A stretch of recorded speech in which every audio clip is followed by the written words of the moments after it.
Okay, I'm doing my blog for the 27th of December 2022. I was kind of reflecting today on the fact that my uncle's partner died on the 23rd of December 2020. And then my uncle actually died on January 15th, 2021. And so I was sort of reflecting on this time.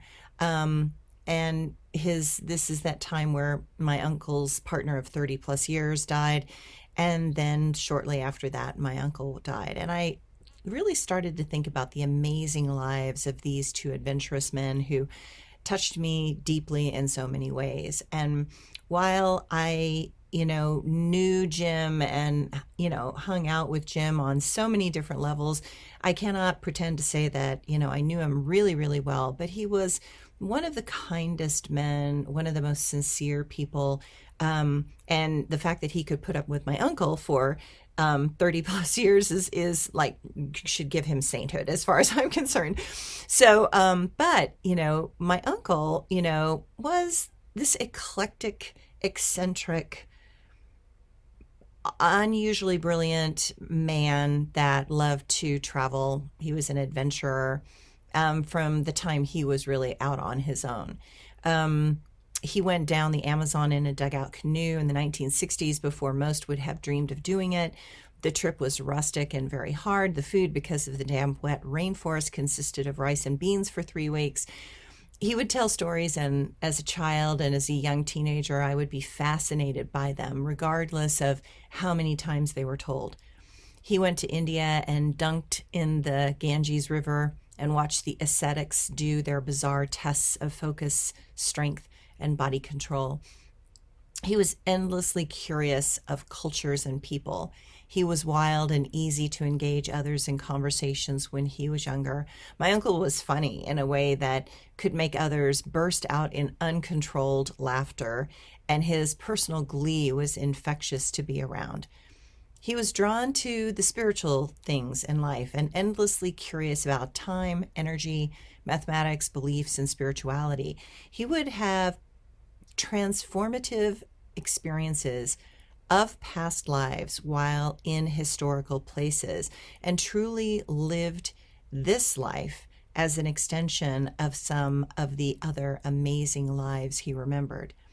He was notorious in all the good and all the bad ways. He never asked permission. He just did what he wanted, and the consequences be damned. Because of this attitude, rarely did obvious things become a problem. He believed he was above many things, and in truth, he seemed to be exactly that. He was a rogue in the classic sense of the word. He was a comedian and a clever trickster. He was a storyteller and an obvious but endearing liar. They say in our family, there is always a black sheep in each generation. He was the one for his generation. We could not help but adore him. He was fun to be around in his irreverent and comedic repartee. As he aged, his humor became tinged with a darker tone, and his desire to not operate within the parameters of normal society increased. He would not get dressed for anyone if you came to his home, literally. He would walk around in his underwear and did not care about social protocols in his own home.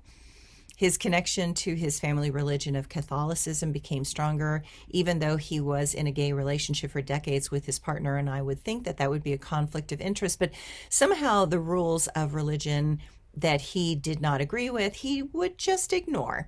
And those beliefs that did matter to him, he would keep. He took what worked for him and let everything else go. But he would never stop including other philosophies, religious affiliations, or other things, or the desire to understand spiritual practices in his life.